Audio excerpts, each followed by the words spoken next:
Hello, this is Stephen Nojiri and this is another Tada Genji tradition video. In this video we're going to take a look at something known as the Great Liberation in two phases. Now this is a chart with a series of teachings within the Kusuno-Kiryu tradition. But beyond Kusuno-Kiryu, it's also a Jingunden teaching as well.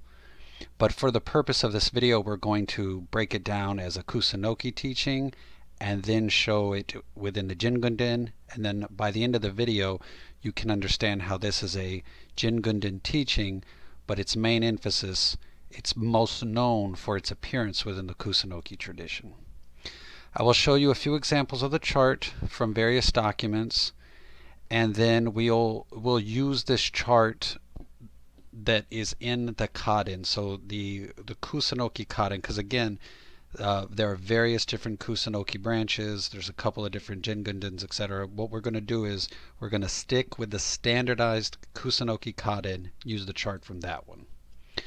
I will explain the purpose of the chart and I will read you some sections, etc., etc., etc. So again, hopefully by the end of the video you'll see how it exists within the context of Kusunoki and within the context of the overall Jingunden. And at the end I'll also throw in some Tada Genji material as well. I would also like to take this moment to direct the viewers to my 2015 book, Sacred Conspiracy. On page 140 and 141, I provide the chart and a breakdown of the chart with an overview of this tradition. So anyone who's read that book is already somewhat familiar with this. So the basic premise of the teaching is that the original mind is formless and pristine. The human mind, being the result of karma, is a composition of various parts that are subject to rise and decay and to causality. As such, the human mind essentially breaks down into patterns that can be studied, learned, tracked, and manipulated either for good or for bad. So and later on in the video I'm going to read you a section and it basically says that again. So this teaching is a myo, and remember, with it, the word myo means it's esoteric, it's wondrous, it's advanced. So this is kind of an advanced and esoteric teaching, but in modern terms you can consider it as a hybrid of religion, psychology, and tactical planning.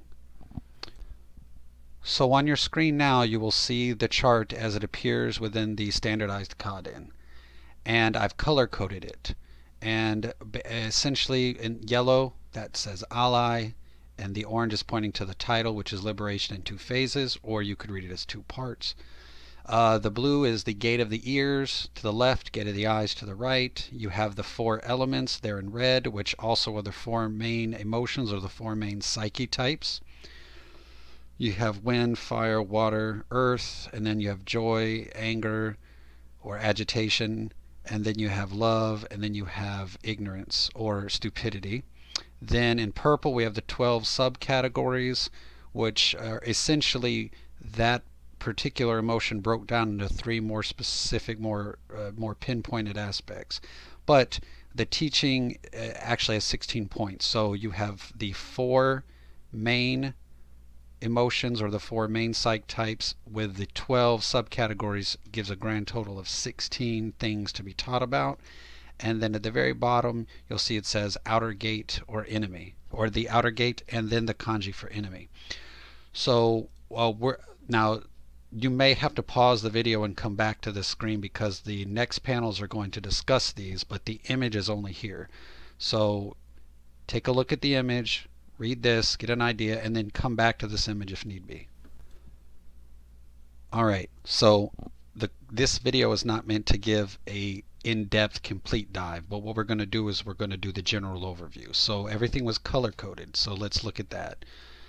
The orange, Great Liberation in Two Phases. This is the name of the teaching. It refers to liberation coming from mastering the two gates.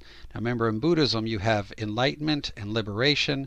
This isn't, you could translate it as enlightenment, but it's meant to be translated more as liberation, which means enlightenment is like complete release from samsara.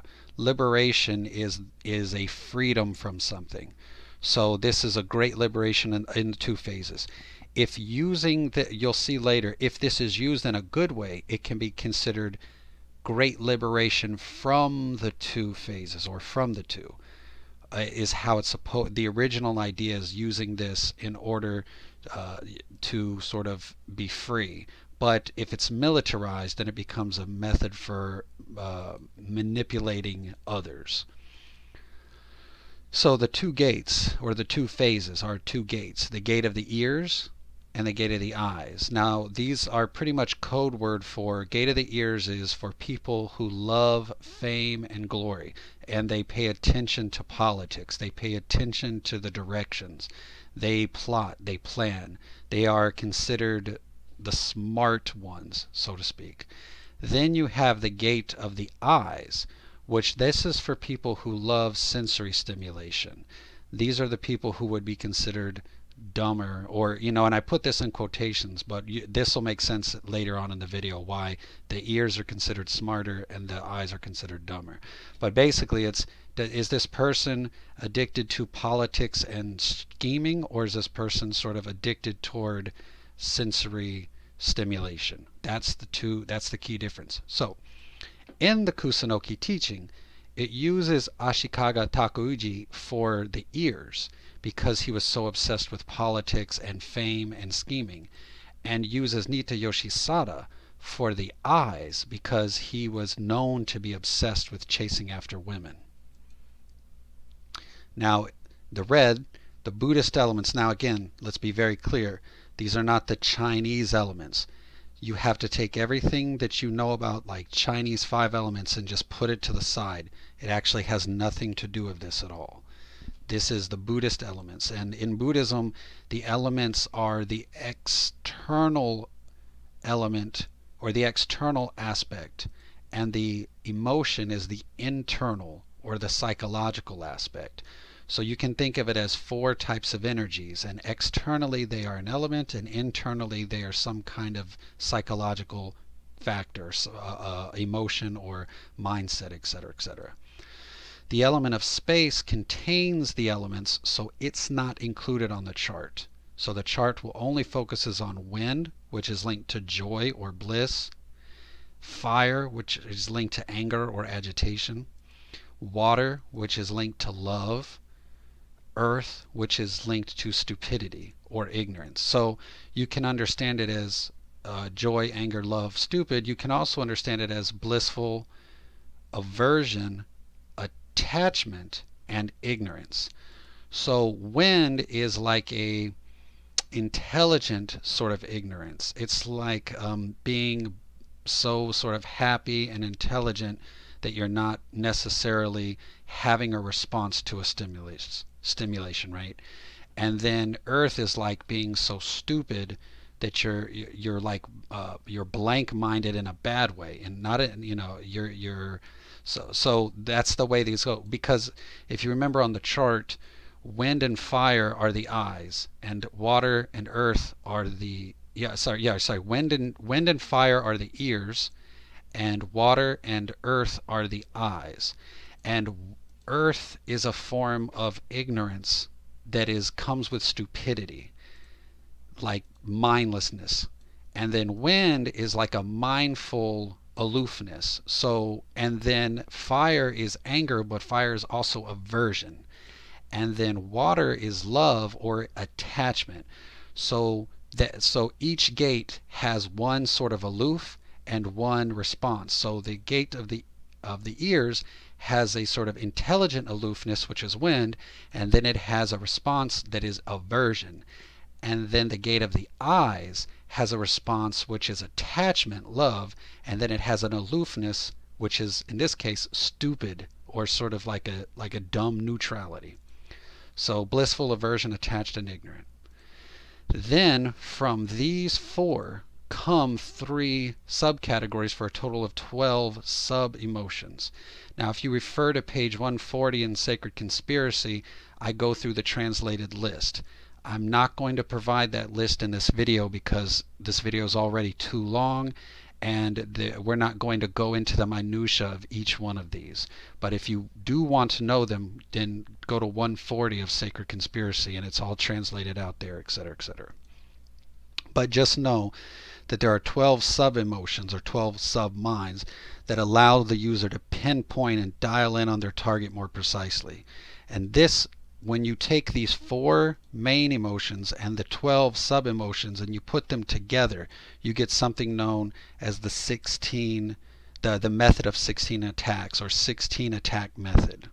And we'll go into that a little bit more. Finally, in the last part, the outer gate refers to the enemy. So basically, you can go inwards or up the chart to create an ally, or you can go outwards or downwards on the chart to attack an enemy. There's a teaching for sort of turning someone into an ally or for attacking an enemy, and the way the chart is positioned, that's why you have it set up that way. So I just mentioned the 16 attack methods. So this is when you weaponize this chart. And so I've given you the title of this technique, or this body of teachings there on the left. You can see that's taken from the Koden. That's the kanji for it, the 16 attack methods. So, and you can translate that a little differently, but 16 attack methods is the most sort of easiest way to read that. Anyway, it's utilized when weaponizing the teaching to manipulate enemies. Again, it's built from the 4 major emotions and the 12 sub-emotions for a total of 16 different teachings.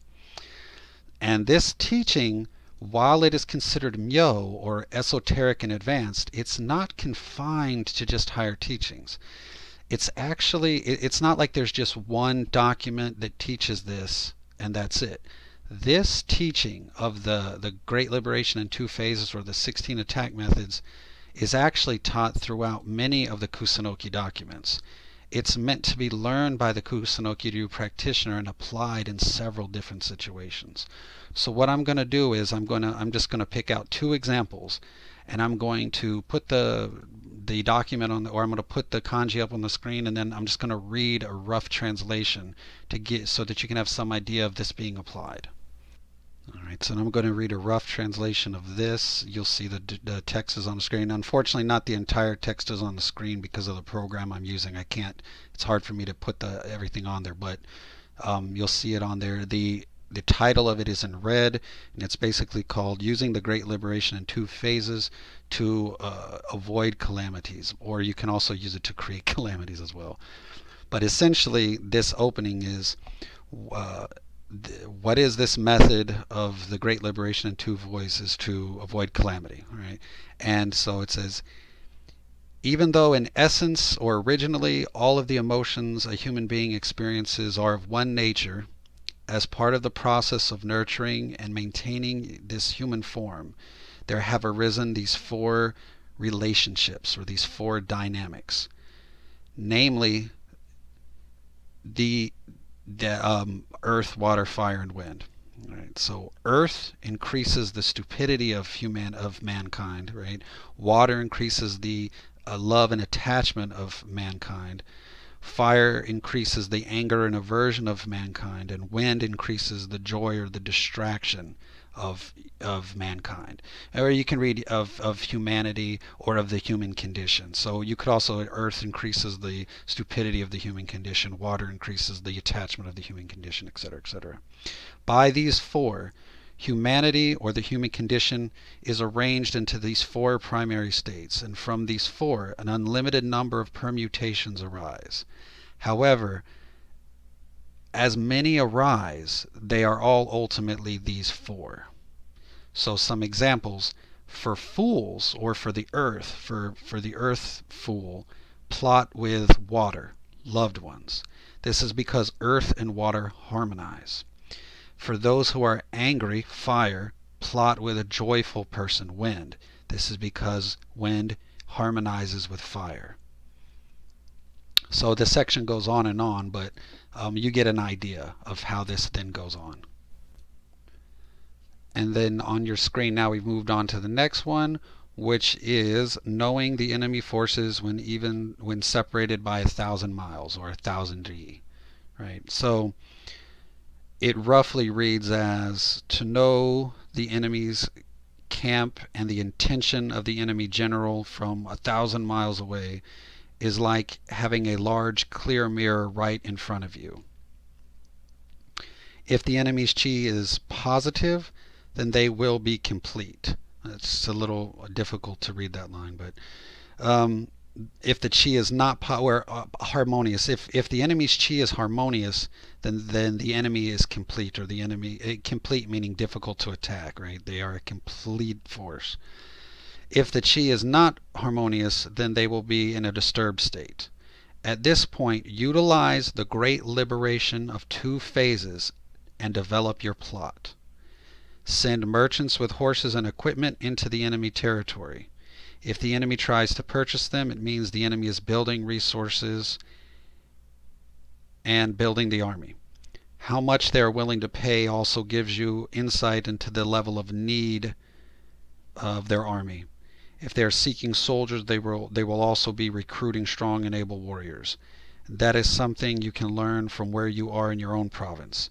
Formulating or creating plots, or a plot that meets the enemy's liking, require you to utilize the great liberation of two phases. Or it actually says, it doesn't say to utilize the great liberation two phases, it says formulating a plot that meets your needs to deal with the enemy requires you to use this tradition of two phases. With this secret technique, you can learn anything about the enemy from 1,000 miles away. Alright, so that's just two sections. So the section that actually teaches the chart and the 16 methods is one document, and then those two pieces came from a different document. So what I read them to try to give you an idea of this great liberation in two phases, or the tradition of two phases. It pops up all over the place. Like if you study Kusuno-Kiryu, you know this teaching. It's mentioned and referenced and given the instruction to utilize it many, many times throughout all the different teaching, throughout the different documents, the scrolls, etc., etc. So, but at this point, let's move on now, because I told you that I would show you some Jingunden. So what all you see on your screen here is a document from Taishiryu. And now Taishiryu is a system that was built from the Shotoku Jingunden. So the Shotoku Jingunden is basically one name for the system. Taishiryu is another name. Shotoku Jingunden refers to the actual Jingunden itself that goes back far, far in time. Taishiryu is basically that Shotoku Jingunden turned into a formal school, starting with the Mochizuki family. There is also a system called Mononobe Ryu Shinto, which is based on this Shotoku Jingunden as well. So while these are technically three different things, they are all rooted in Shotoku Jingunden, or the military, the divine, the imperial military tradition of Shotoku. So this document is Taishiryu, and you can see in red where I circled it, you'll see the great liberation in two phases. So Shotoku Jingunden, Taishiryu, Mononobe Ryu Shinto, this is part of that teaching as well. Now, again, the Shotoku Jingunden is believed to go back to Prince Shotoku, but the Taishiryu, specifically the Taishiryu, is rooted in the Mochizuki family during the 1570s. They were also Kusuno-Kiryu retainers. So now on this document, we go a little further into the document and we see the chart, and you'll see this is very similar to the chart that's from the Kusunoki, the standardized Kaden, but you'll see its placement of things is a little different, and it's kind of distorted a little bit. However, if you know what you're looking at, the distortion doesn't change anything. You recognize this obviously as the chart, and all the pieces are there. They're just kind of positioned oddly, but it doesn't really make much of a difference. And again, like I said, while this Taishiryu chart is designed in an odd way, the teaching remains the same. And again, this Taishiryu chart specifically states, so this document specifically states that this tradition of the great liberation of two phases comes from the Kusunoki tradition, which tracks because the Mochizuki family were Kusuno-Kiryu students in the 1570s. So we have the Shotoku Jingunden, which itself teaches this great liberation in two phases. Then we have a school called Taishiru, which is a branch off of the Jingunden through the Mochizuki family, which teaches the Great Liberation in 2 phases. They specifically quote that it is a Kusunoki-ryu tradition. So this is, as the viewer, what I'm hoping is that you're starting to understand how this ties the this is one more thing that shows Kusunoki-ryu's tie in to the Jingunden. So let's keep developing that. Let's work on that further. So the Shotoko Jingunden and some of the Kusunoki tradition commentaries specifically say, or at a minimum suggest, that the original, sometimes it's a direct quote, sometimes it's sort of a suggested implication, that the original chart does in fact come from the Jingunden. And we know that Kusunoki Masashige and his descendants were students of the Jingunden. So there is no contradiction in any of this. So what we have is a system called the Great Liberation in 2 phases, which is part of the Jingunden tradition. Then we have Kusunoki Masashige, who studies the Jingunden tradition, and then he develops this Great Liberation into 2 phases, even more into, he refines it, 16 points, almost in so many ways weaponizes it, and then further, and then it comes back, goes through Kusunoki as a Kusunoki teaching, but it is also an extension of the Jingunden teaching. So both the Jingunden and Kusunoki have this, and so hopefully that makes sense to the viewer. Now the other thing is that within the Jingunden, which if you remember previous videos, I've explained the Jingunden and the Obo Shiden. Within the Obo Shiden document specifically, it says that the Great Liberation in 2 phases is part of the Small Star section, which, if you remember, that is the Big Dipper section. So that means that the Great Liberation in 2 phases is Myo, a wondrous, esoteric, advanced teaching of the Small Star tradition. And remember, the Small Star is the Big Dipper, and it refers to the warrior arts, the individual samurai. And again, remember that the Big Star is the sun, and it is advanced esoteric religion and advanced esoteric philosophy and ceremony. The Medium Star is the moon, and it refers to the general and the logistics of the army, such as geography, lucky days, unlucky days, troop, like basically being the general of the troops, etc., etc., etc. So essentially, the sun is the emperor, the moon is the general, and the Big Dipper is the individual warriors. So the Great Liberation in 2 phases goes into the Big Dipper. It's the esoteric aspect of the Big Dipper section. And you should remember that is also the esoteric level of the Big Dipper is where the espionage fits in as well, which of course that goes hand in hand with the Great Liberation in 2 phases.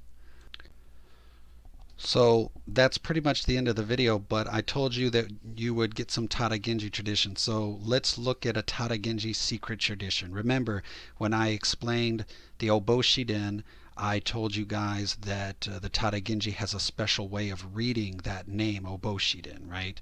You know, instead of the tradition of the Great Star, the Tada Genji tradition reads it that way, but also has that secret way of reading it as the tradition of the that is birthed from the sun. So you take the kanji for star and you sort of split it in half and you get sun birthed tradition. So it's the tradition of the Great Star, but it's also the tradition that the sun birthed, aka the imperial tradition. So that's like a secret Genji way of understanding the name of the system. So here's another Genji secret. In a previous video, remember I told you that the Genji tradition, you know, the most fundamental Genji espionage has those 5 points. So the first 2 points, was to determine if the target is stupid or to determine if the target is intelligent. So here's the secret bit. Stupid and intelligent refers to the gates of the eyes and the gate of the ears. The gate of the eyes is the stupid. The gate of the ears is the intelligent. Remember earlier in the video I told you that I would come back to this, so here you go. Is the target concerned with politics, fame, or the welfare of other people? That makes them the ears, which makes them intelligent. Or are they more concerned with sensory stimulation? That would make them the eyes, which is stupid. So points 1 and 2 of the Genji tradition is to determine if they're stupid or intelligent, means to determine are they the gate of the ears or are they the gate of the eyes.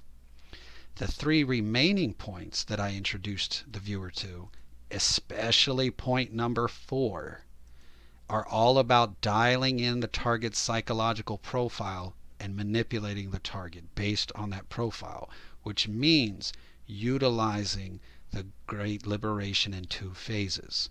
So with that, you can see the Tada Genji tradition is, of course, we know that it's Jingunden, and so this overlapping of these traditions makes sense. You see Kusunoki tradition, Jingunden tradition, and the Tada Genji tradition all coming together within this method of espionage. And that is it for this video. As always, these videos are meant to be brief, and they are meant to inspire you or to give you a starting off point. The material in this video is copywritten by me, so please do not steal this material. Please do not take it. Please do not copy it. Again, I hope it inspires you. I hope that it sets you off on your own investigations and explorations.